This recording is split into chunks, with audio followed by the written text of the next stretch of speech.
Good evening, friends. This is Santa Claus on February 4th, 2026, bringing you today's stories with a warm heart on this winter day. On this significant date in history, back in 1945, three world leaders, Roosevelt, Churchill, and Stalin, gathered at the Yalta Conference to plan for peace as World War II was ending. How fitting that today we see similar efforts for peace continuing in our troubled world. In Abu Dhabi, Ukrainian and Russian negotiators have wrapped up the first day of U.S.-brokered peace talks, seeking to end Europe's largest conflict since that very war. While fighting sadly continues, with strikes reported in eastern Ukraine, let us pray these talks bring the gift of peace that so many innocent souls desperately need.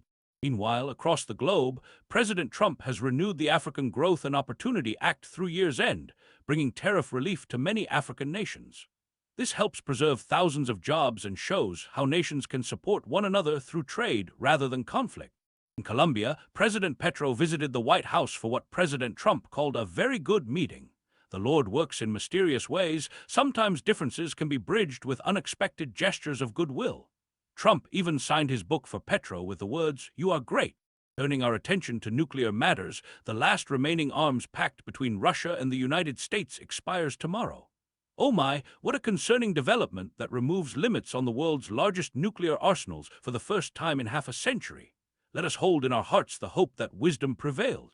In the troubled Middle East, Israeli strikes have tragically claimed more innocent lives in Gaza, including 7 children.